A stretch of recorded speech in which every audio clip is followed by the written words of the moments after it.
नमस्कार, आपका बहुत-बहुत स्वागत है हमारे यूट्यूब चैनल पर। तो आज के लेक्चर में हम पढ़ने वाले हैं फार्माकोथेरापिटिक्स का चैप्टर नंबर 2, जिसमें हमारा कौन सा टॉपिक स्टार्ट था? Cardiovascular system. तो कार्डियोवैस्कुलर सिस्टम में हमारा सबसे पहला डिसीज़ था हाइपरटेंशन। तो हाइपरटेंशन जो है वो हमने लास्ट लेक्चर में पूरा कंप्लीट कर लिया है। हाइपरटेंशन के बारे में हमने लास्ट लेक्चर में पढ़ लिया है। अगर आपने वो लेक्चर नहीं देखा होगा तो आप हमारे चैनल पर जाकर देख सकते हैं। और अगर आपको हमारी ये कोशिश अच्छी लगती हो तो प्लीज़ हमारे चैनल को लाइक करिए, अपने दोस्तों के साथ भी शेयर करिए और नए हैं तो सब्सक्राइब करिए। तो आज के इस लेक्चर में हाइपरटेंशन के बाद हमारा जो नेक्स्ट डिसीज़ है जो कि है एंजाइना पेक्टोरिस, उसके बारे में हम पढ़ने वाले हैं। तो आप सिलेबस में देख सकते हैं कार्डियोवैस्कुलर सिस्टम में जो सबसे पहले डिसीज़ कंडीशन थी हाइपरटेंशन। तो हाइपरटेंशन के बारे में हमने पढ़ लिया है। अब हम पढ़ेंगे एंजाइना। एंजाइना ये एक डिसीज़ कंडीशन है। तो ये क्या होती है, किस तरीके से होती है, कॉजेज़ क्या होते हैं, क्या पैथोफिजियोलॉजी होती है, क्या ट्रीटमेंट होते हैं, वो सब हम आज के लेक्चर में पढ़ने वाले हैं। ये एंजाइना मतलब ही एंजाइना पेक्टोरिस, ये एंजाइना पेक्टोरिस एक डिसीज़ कंडीशन है। तो उसके बारे में हम इस लेक्चर में पढ़ेंगे। तो आइए स्टार्ट करते हैं angina pectoris. Angina pectoris made from 2 words. तो ये जो एंजाइना पेक्टोरिस है ये 2 वर्ड से मिलके बना हुआ है।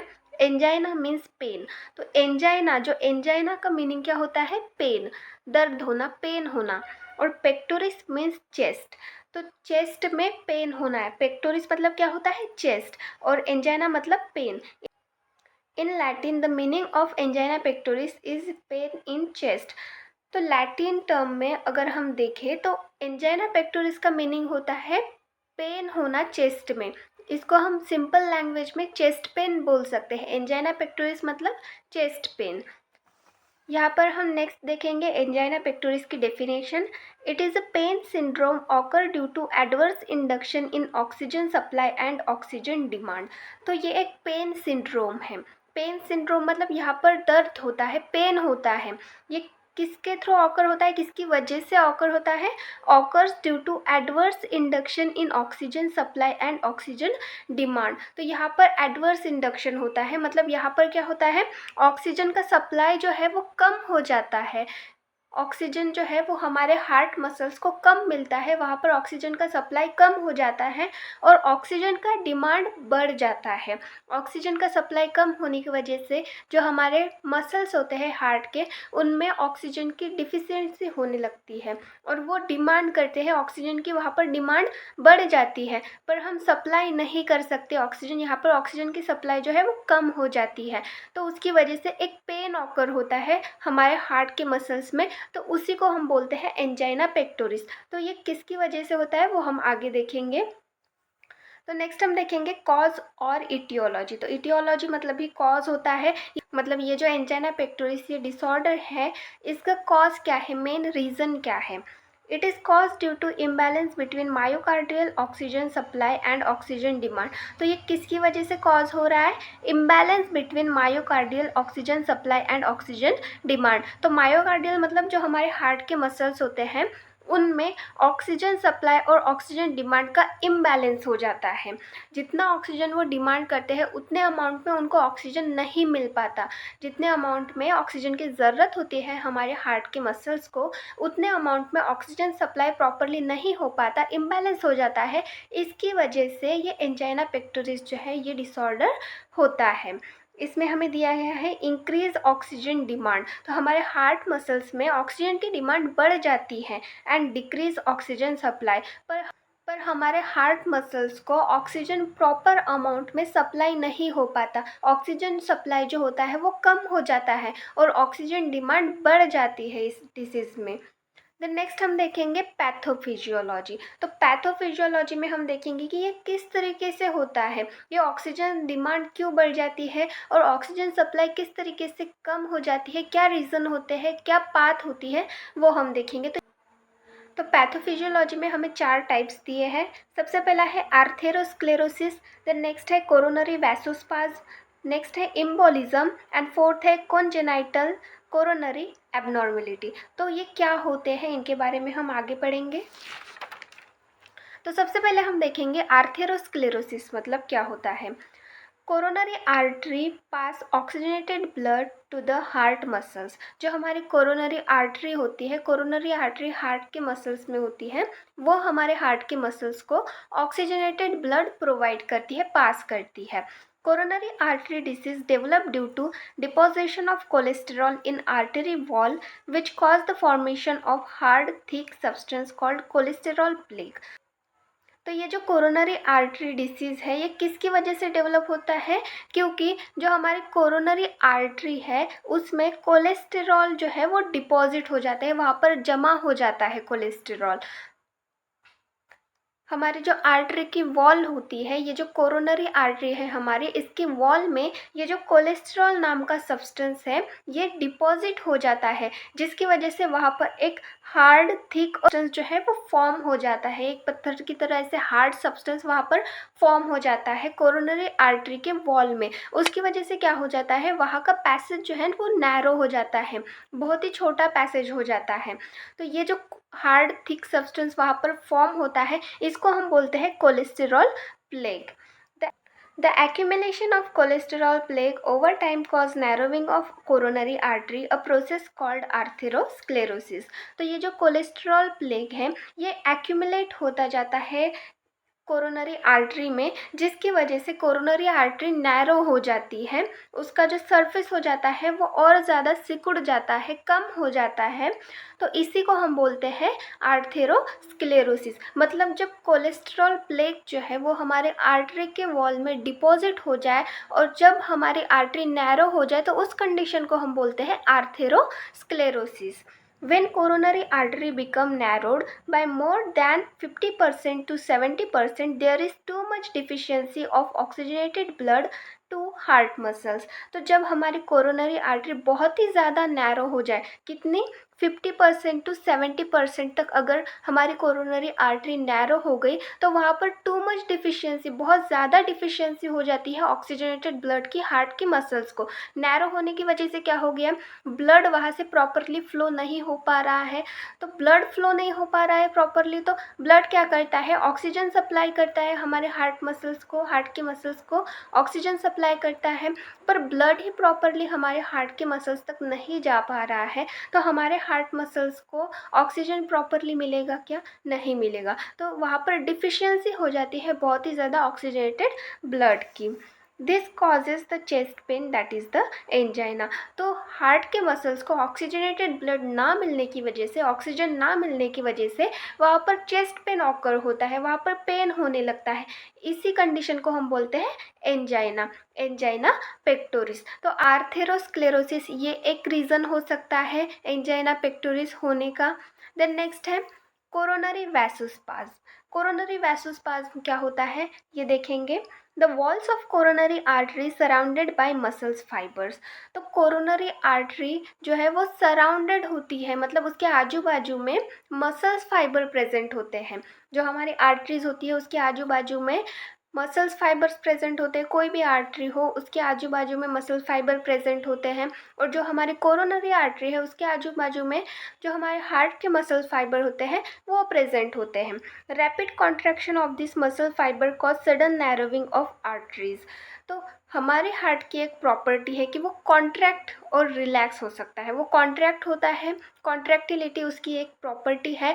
तो हमारे हार्ट के जो मसल्स होते हैं वो कॉन्ट्रैक्ट होते हैं। तो रैपिड कॉन्ट्रैक्शन अगर मसल फाइबर में हो जाए तो उसकी वजह से क्या होता है, वहाँ पर जो आर्टरी होती है वो भी कभी कभी सिकुड़ जाती है, नैरो हो जाती है। रैपिड कॉन्ट्रैक्शन की वजह से हमारे हार्ट के जो मसल फाइबर्स है वो रैपिडली, एकदम बहुत ही फास्टली कॉन्ट्रैक्ट हो जाता है, जिसकी वजह से हमारी आर्टरी थोड़ी सी नैरो हो जाती है। Of coronary artery reduces blood to the heart muscles and cause angina. तो वहाँ पर स्पाज्म ऑकर होने की वजह से वो जो कोरोनरी आर्टरी है वो नैरो होने की वजह से वहाँ पर हार्ट मसल्स को जो ब्लड है, ऑक्सीजनेटेड ब्लड है, वो प्रॉपर अमाउंट में नहीं जा पाता। उसका अमाउंट जो है, ब्लड जो है वहाँ पर रिड्यूस हो जाता है, कम हो जाता है, जिसकी वजह से एंजाइना पेक्टोरिस होता है। तो ये एक बात हो गई, इसकी वजह से भी एंजाइना पेक्टोरिस हो सकता है। देन नेक्स्ट है एम्बोलिज्म। तो एम्बोलिज्म मतलब क्या होता है? An embolism is the floating clot, a blockage causing piece of material inside the coronary artery. तो एम्बोलिज्म मतलब हम इसको फ्लोटिंग क्लॉट भी बोल सकते हैं। ये एक क्लॉट होता है, आपने क्लॉट देखा होगा जब हमें कोई इंजरी हो जाती है तो इंजरी होने के बाद थोड़ी देर ब्लड निकलता है और वहाँ पर एक हार्ड ऐसा सब्सटेंस फॉर्म हो जाता है, रेड रेड सब्सटेंस, उसको हम बोलते हैं क्लॉट हो गया, हमारा ब्लड क्लॉट हो गया। तो उसी तरीके से एक फ्लोटिंग क्लॉट जो है वो होता है, उसको हम बोलते हैं एम्बोलिज्म। ये क्या होता है? A blockage causing piece of material inside the coronary artery. तो ये एक ब्लॉकेज कॉजिंग पीस होता है, मतलब ये ब्लॉक करता है हमारे कोरोनरी आर्टरी को, ये एम्बोलिज्म होता है। देन नेक्स्ट क्या बोल रहा है? The embolus may be blood clot, fat globule, a bubble of air or other gas or foreign material। तो ये इम्बोलस क्या हो सकता है? ये कोई ब्लड क्लॉट हो सकता है, हमारे कोरोनरी आर्टरी में हमारा थोड़ा सा ब्लड क्लॉट हो गया वो हो सकता है, या फिर कोई फैट ग्लोब्यूल हो गया, फैट ग्लोब्यूल भी हो सकता है, या फिर अ बबल ऑफ एयर और अदर गैस, कोई बबल हो सकता है, एयर का बबल हो सकता है, या फिर किसी और गैस का बबल हो सकता है, या फिर फॉरेन मटेरियल मतलब बाहर से कोई चीज़ हमारे बॉडी के अंदर एंटर हुई हो तो वो भी वहाँ पर ब्लॉकेज क्रिएट कर सकती है। तो इम्बोलस मतलब ब्लड क्लॉट हो सकता है, या फिर फैट ग्लोबुल हो सकता है, या फिर बबल हो सकता है, या फिर कोई फॉरेन मटेरियल हो सकता है। And embolism can cause total blockage of blood flow in the coronary artery. तो ये इम्बोलिज्म जो है ये टोटली ब्लॉकेज कर सकता है, टोटली ब्लॉक कर सकता है ब्लड फ्लो को कोरोनरी आर्टरी में, मतलब हमारे मसल्स को बिल्कुल भी ब्लड जो है वो सप्लाई नहीं होता इस कंडीशन में, ये टोटली ब्लॉकेज कर सकता है हमारे कोरोनरी आर्टरी को। सच ब्लॉकेज में कॉज एंजाइना। तो इस तरीके के जो ब्लॉकेज होते हैं वो एंजाइना पेक्टोरिस कॉज कर सकते हैं। तो ये एक रीज़न हो गया इम्बोलिस, ये एक बात हो गई हमारी, यहाँ पर हमने देखा कि किस तरीके से एंजाइना और कॉज हो सकती है। देन नेक्स्ट है कॉन्जेनाइटल कोरोनरी एबनॉर्मेलिटी। तो ये क्या होती है वो हम देखेंगे। इट इज़ द डिसीज़ और physical abnormality present from birth. तो ये एक डिसीज कंडीशन हम इसको बोल सकते हैं, या फिर फिजिकल एबनॉर्मेलिटी बोल सकते हैं, हमारे बर्थ से ही प्रेजेंट होती है। जब जब कोई बच्चा पैदा होता है तो उसके पैदा होने के बाद ही ये डिसीज कंडीशन उसको हो सकती है, या फिर फिजिकल एबनॉर्मेलिटी हम उसको बोल सकते हैं, मतलब पैदा होते ही फ्रॉम बर्थ उसको हो सकती है। It may transfer from mother to foetus. तो ये उसकी मदर से, जो छोटा बच्चा है उसकी मदर से फीटस में ये ट्रांसफ़र हो सकती है। और उसकी मदर को कोई ऐसी प्रॉब्लम है एंजाइना पेक्टोरिस की, अगर उनको कोई प्रॉब्लम है तो ये प्रॉब्लम उनके बेबी को भी हो सकती है, ये मदर से फीटस में ट्रांसफ़र हो सकती है। तो ऐसे कंडीशन को हम बोलते हैं कॉन्जेनाइटल कोरोनरी एबनॉर्मेलिटी। तो ये हो गए पैथोफिजियोलॉजी, हमने यहाँ पर कॉज देख लिए। पैथोफिजियोलॉजी, इस तरीके से ये डिसीज़ डेवलप हो सकता है हमारी बॉडी में। देन नेक्स्ट है टाइप्स ऑफ एंजाइना पेक्टोरिस। तो एंजाइना पेक्टोरिस के यहाँ पर हम टाइप्स देखेंगे। कितने टाइप्स होते हैं? 3 टाइप्स होते हैं। फर्स्ट है stable angina, second is the unstable angina, and third is the variant angina, जिसको हम बोलते हैं प्रिंजमेटल एंजाइना। तो इस तरीके के 3 टाइप होते हैं। तो ये क्या होते हैं, इनका मीनिंग क्या होता है वो देख लेते हैं। तो सबसे पहले देखेंगे स्टेबल एंजाइना। स्टेबल एंजाइना मतलब क्या होता है? Stable angina generally occurs with physical exertion. Physical exertion मतलब बहुत ज़्यादा काम करने की वजह से, बहुत ज़्यादा फिजिकली एक्सर्ट होने की वजह से ये स्टेबल एंजाइना कॉज हो सकती है, ये ऑकर हो सकती है। But it can be improve after rest. But थोड़ी देर रेस्ट करने के बाद ये कंडीशन इम्प्रूव हो सकती है, ये जो स्टेबल एंजाइना है ये ठीक हो सकती है। देन नेक्स्ट है अनस्टेबल एंजाइना। अनस्टेबल एंजाइना क्या होती है? Generally occurs at rest. तो ये जो अनस्टेबल एंजाइना होती है ये रेस्ट की कंडीशन में ऑकर होती है। It is dangerous condition requiring emergency treatment. ये एक डेंजरस कंडीशन है, अनस्टेबल एंजाइना ये एक डेंजरस कंडीशन है और एक इमरजेंसी ट्रीटमेंट जो है वो रिक्वायर्ड हो सकता है। And is a sign that heart attack could occur soon. और ये अनस्टेबल एंजाइना जो होती है ये एक साइन होती है कि हार्ट अटैक जल्दी ही आ सकता है उस पेशेंट को। जिस पेशेंट में ये अनस्टेबल एंजाइना देखी जाती है, उन पेशेंट को हार्ट अटैक आ सकता है। ये एक साइन होता है हार्ट अटैक आने का। तो इस तरीके से ये अनस्टेबल एंजाइना हो गई। देन नेक्स्ट है वेरिएंट एंजाइना और प्रिंज़मेटल एंजाइना। तो ये क्या होते हैं? Variant angina is a rare form that is caused by a spasm in coronary artery. तो वेरिएंट एंजाइना ये एक रेयर फॉर्म है एंजाइना का, जो कि किसकी वजह से कॉज होता है? कोरोनरी आर्टरी में स्पाज्म होने की वजह से, वो सिकुड़ जाने की वजह से, कॉन्ट्रैक्ट होने की वजह से ये जो कंडीशन है ये ऑकर होती है, जिसको हम बोलते हैं वेरिएंट एंजाइना या फिर प्रिंज़मेटल एंजाइना। तो इस तरीके के ये 3 टाइप होते हैं एंजाइना के, हमें पूछे जा। देन नेक्स्ट हमारा टॉपिक है क्लिनिकल मैनिफेस्टेशन। क्लिनिकल मैनिफेस्टेशन मतलब सिम्टम्स। एंजाइना पेक्टोरिस के सिम्टम्स क्या होते हैं वो हम यहाँ पर देखेंगे। सबसे पहला है चेस्ट पेन। तो एंजाइना पेक्टोरिस का मेन जो सिम्टम है वो चेस्ट पेन ही है, वहाँ पर हमें चेस्ट पेन होता है। देन नेक्स्ट है ब्रीथलेसनेस, मतलब सांस लेने में तकलीफ होती है, सांस नहीं ले पाते हम प्रॉपरली। देन नेक्स्ट है फटीग। फटीग मतलब थकावट महसूस होना, थक जाना, टायर्डनेस हम बोल सकते हैं जिसको। देन नेक्स्ट है रिड्यूस कार्डियक आउटपुट। तो हमारा जो कार्डियक आउटपुट है वो रिड्यूस हो जाता है, हमारी जो हार्ट बीट है वो भी कम हो जाती है। देन नेक्स्ट है इनडाइजेशन। इनडाइजेशन मतलब यहाँ पर डाइजेशन प्रॉपरली नहीं हो पाता। देन नेक्स्ट है हार्टबर्न। हार्टबर्न ये भी एक सिम्टम एंजाइना पेक्टोरिस में देखने को मिलता है। देन नेक्स्ट है स्वेटिंग, बहुत ज़्यादा पसीना आने लगता है, और नौजिया। तो इस तरीके के ये सिम्टम्स जो है वो देखने को मिलते हैं एंजाइना पेक्टोरिस में। देन नेक्स्ट है डायग्नोसिस। तो ये डिसीज़ कंडीशन हम किस तरीके से डायग्नोस करेंगे, किस तरीके से पहचानेंगे, उसके लिए कुछ यहाँ पर टेस्ट्स होती है वो हम देखेंगे। पहला है फिज़िकल एग्जामिनेशन। तो फिज़िकल एग्जामिनेशन जो है वो ऑलमोस्ट हर डिसीजेस में किया जाता है। तो फिज़िकल एग्जामिनेशन ये एक टेस्ट हो गई। देन नेक्स्ट है ईसीजी एग्जामिनेशन। ईसीजी एग्जामिनेशन मतलब इलेक्ट्रोकार्डियोग्राफी। इलेक्ट्रोकार्डियोग्राफी मतलब जो हमारे हार्ट बीट होते हैं उसका एक ग्राफ फॉर्म होता है, ईसीजी जिसको हम बोलते हैं इलेक्ट्रोकार्डियोग्राफी। तो उसकी एग्जामिनेशन करते हैं कि मतलब कॉन्ट्रैक्शन, रिलैक्सेशन, जो हमारी हार्ट बीट है वो प्रॉपर है कि नहीं, वो एग्जामाइन करते हैं। तो इसमें भी 2 टाइप के होते हैं।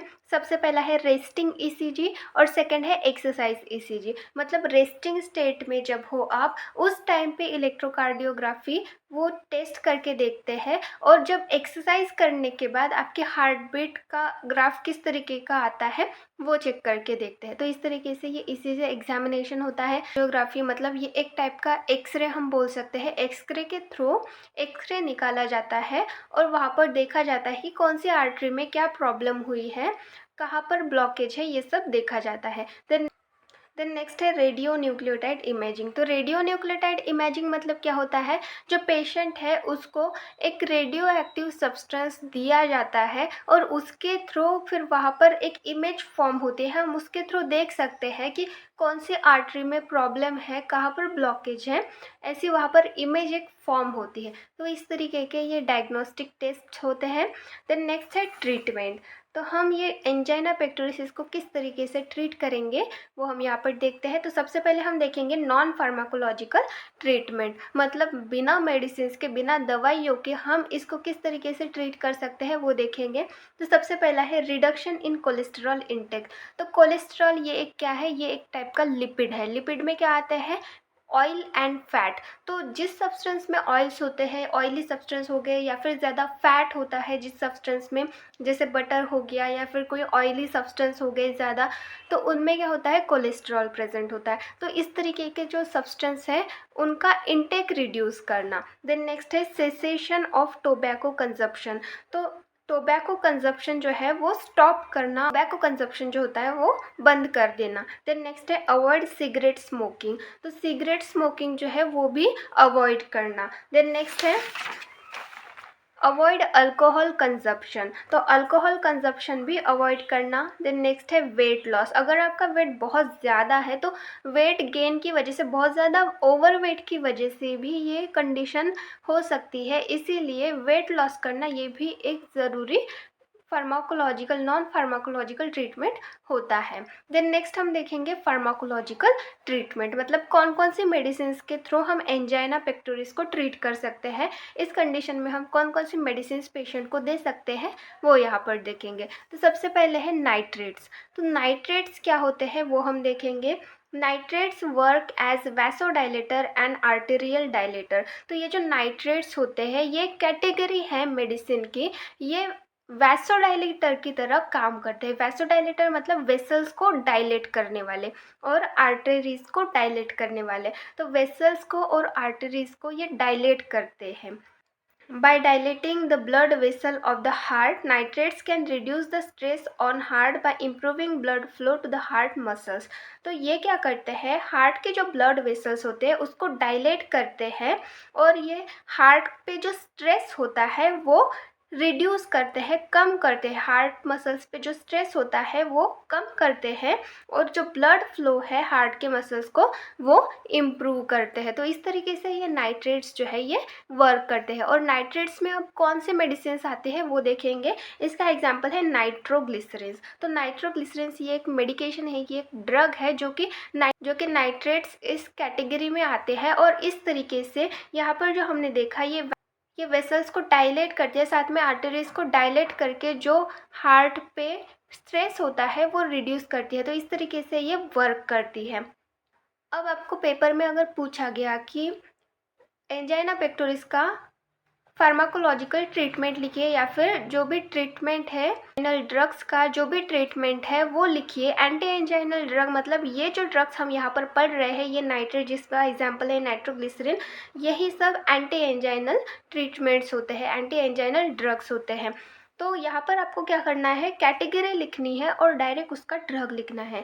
ये जो यहाँ पर हमने इतना लिखा है ये नहीं लिखना है आपको पेपर में, क्योंकि ये सब आपको समझाने के लिए ही है कि नाइट्रेट्स जो है वो हमारी बॉडी में किस तरीके से काम करते हैं, इसलिए मैंने यहाँ पर ये लिखा है। आपको डायरेक्ट कैटेगरी लिखनी है और उसके बाद एग्जाम्पल लिखना है। तो यहाँ पर हमने नाइट्रेट्स देख लिया। देन नेक्स्ट हम देखेंगे एंटी प्लेटलेट ड्रग्स। तो एंटी प्लेटलेट ड्रग्स क्या होती है वो देखते हैं। Antiplatelet drugs work by decreasing platelet aggregation and inhibit thrombus formation. तो ये जो ड्रग होते हैं ये क्या डिक्रीज करते हैं, प्लेटलेट एग्रीगेशन, एक जगह पर जमा होना। तो ये जो प्लेटलेट्स होते हैं ये एक जगह पे जमा हो जाते हैं, उसकी वजह से एक थ्रोम्बस फॉर्म होता है। थ्रोम्बस मतलब ये प्लेटलेट्स का एक गोला रहता है, एक मास रहता है जो कि फिर आर्टरीज में जाके वहाँ पर फंस जाता है, जिसकी वजह से ब्लड प्रॉपरली फ्लो नहीं हो पाता। तो ये जो ड्रग्स होते हैं ये एंटीप्लेटलेट ड्रग्स क्या करते हैं, ये जो प्लेटलेट एग्रीगेशन है, ये प्लेटलेट जो एक जगह पर जमा होते हैं इसको डिक्रीज करते हैं, प्लेटलेट को जमा नहीं होने देते एक जगह पर, उनका थ्रोम्बस फॉर्मेशन इनहिबिट करते हैं। तो इस तरीके से ये एंटीप्लेटलेट ड्रग्स काम करते हैं। इसका एग्जांपल है एस्पिरिन। देन नेक्स्ट है कैल्शियम चैनल ब्लॉकर्स। तो कैल्शियम चैनल ब्लॉकर किस तरीके से काम करते हैं, दिस ड्रग्स कॉज वैसोडाइलेशन। ये जो ड्रग है ये वैसोडाइलेशन कॉज करते हैं, मतलब वेसल्स को डायलेट करते हैं। And decrease heart rate by blocking the movement of extra cellular calcium into cells. तो कैल्शियम किस लिए जाना जाता है, कैल्शियम ये मसल्स का कॉन्ट्रैक्शन करता है। जो भी मसल्स हमारी बॉडी में होते हैं, स्मूथ मसल्स हो चाहे स्केलेटल मसल्स हो, तो उनका कॉन्ट्रैक्शन करता है। तो यहाँ पर ये कैल्शियम चैनल ब्लॉकर्स क्या करते हैं, कैल्शियम के एक्स्ट्रा सेलुलर कैल्शियम जो होता है उसकी मूवमेंट ब्लॉक कर देते हैं, बंद कर देते हैं, जिसकी वजह से हमारे जो मसल्स होते हैं हार्ट के वहाँ पर कॉन्ट्रैक्शन कॉज ही नहीं होता और वहाँ पर जो वेसल्स होते हैं वो डायलेट हो जाती है। तो इस तरीके से ये कैल्शियम चैनल ब्लॉकर्स काम करते हैं। इसके एग्जांपल्स है वेरापेमिल और डिल्टियाज़ेम। देन नेक्स्ट है बीटा ब्लॉकर। तो बीटा ब्लॉकर किस तरीके से काम करते हैं, this drug reduce the workload of heart and blood vessels and causing the heart to beat slowly and with less force. तो ये ड्रग क्या करते हैं, हार्ट पे और ब्लड वेसल्स पे जो वर्कलोड होता है वो कम कर देते हैं, रिड्यूस कर देते हैं, जिसकी वजह से हार्ट क्या होता है, स्लोली बीट करता है, मतलब स्लोली वो पंप करता है, स्लोली कॉन्ट्रैक्ट होता है और धीरे से लेस फोर्स से वो कॉन्ट्रैक्ट होता है, मतलब जो हार्ट के ऊपर का जो प्रेशर होता है वो कम कर देते हैं ये बीटा ब्लॉकर्स। तो इस तरीके से ये काम करते हैं। अगर हार्ट स्लोली बीट कर रहा हो, धीरे से, लेस फोर्स से वो ब्लड पंप कर रहा हो, तो उसको उतना ज़्यादा ऑक्सीजन की ज़रूरत भी नहीं लगेगी। थोड़ा ऑक्सीजन अगर उसको मिल जाए तो भी वो काम कर लेगा। पर अगर वो ज़्यादा फ़ोर्सफुली वो कॉन्ट्रैक्ट हो रहा है, फ़ोर्सफुली वो काम कर रहा है, तो उतनी एनर्जी उसको रिक्वायर्ड होगी। पर वो धीरे-धीरे काम कर रहा है, लेस फ़ोर्स से काम कर रहा है, तो उसको कम एनर्जी लगेगी। तो इस कंडीशन में ये बीटा ब्लॉकर इस तरीके से काम करते हैं, जो हार्ट है उसकी कॉन्ट्रैक्टिलिटी की पावर जो है वो कम कर देते हैं। इसका एग्जांपल्स है प्रोप्रानालॉल। पर प्रोप्रानालॉल चाहिए, मैं यहाँ पर लिख देती हूँ, प्रोप्रानालॉल। तो इस तरीके से ये ड्रग होता है बीटा ब्लॉकर्स का। देन नेक्स्ट है सर्जरी। थर्ड है सर्जरी। हमने फार्माकोलॉजिकल ट्रीटमेंट देखा, नॉन फार्माकोलॉजिकल ट्रीटमेंट देखा, अब हम देखेंगे सर्जरी। एंजाइना पेक्टोरिस को ट्रीट करने के लिए सर्जरी भी की जाती है। सर्जरी में recommended if medicine are not helping to control angina. अगर एंजाइना को कंट्रोल करने के लिए मेडिसिन अगर काम नहीं कर रही, हेल्प नहीं कर रही, तो उस कंडीशन में सर्जरी रिकमेंड की जाती है। There are two type of surgeries. तो दो टाइप के सर्जरीज होते हैं एंजाइना को करने के लिए, एंजाइना ट्रीट करने के लिए। कौन कौन से होते हैं? Coronary angioplasty. तो कोरोनरी एंजियोप्लास्टी ये एक टाइप की सर्जरी होती है। इसमें क्या होता है, एक कैथेटर जो है वो हमारी ब्लड वेसल में इंसर्ट करते हैं। कैथेटर मतलब हम ट्यूब बोल सकते हैं। एक ट्यूब जो है जिसमें एक बबल जो है वो सेट किया जाता है, वहाँ पर छोटा सा बबल सेट किया जाता है, और जो भी आर्टरी हमारी ब्लॉक है उस आर्टरी में उस जगह पर वो बबल ले जाया जाता है जहाँ पर वो आर्टरी कॉन्ट्रैक्ट हुई हो, नैरो हुई हो, और वो बबल वहाँ पर ले जाके उस आर्टरी को वाइड किया जाता है, और फिर वो ट्यूब बाहर निकाली जाती है, जिसकी वजह से वो जो पार्ट है आर्टरी का जहाँ से वो नैरो हुआ था वो वाइड हो जाता है और प्रॉपर ब्लड फ्लो होने लगता है। और दूसरी कंडीशन है कोरोनरी आर्टरी बाईपास सर्जरी। तो कोरोनरी आर्टरी बाईपास सर्जरी में क्या होता है, हमारे जो आर्टरी, जो कोरोनरी आर्टरी ब्लॉक हुई है, जिस जगह से वो ब्लॉक हुई है उतना पार्ट रिमूव कर दिया जाता है और वहाँ पर एक ट्यूब सेट कर दी जाती है। उसको हम बोलते हैं, इस सर्जरी को हम बोलते हैं कोरोनरी आर्टरी बाईपास सर्जरी। और कोरोनरी एंजियोप्लास्टी मतलब ट्यूब इंसर्ट की जाती है हमारे आर्टरी में, जो ब्लॉक आर्टरी है उसमें। तो इस तरीके से सर्जरीज की जाती हैं। तो आज का हमारा जो डिसीज़ था एंजाइना पेक्टोरिस वो हमने कंप्लीट कर लिया है। होप्स आपको समझ में आ गया होगा। Thank you.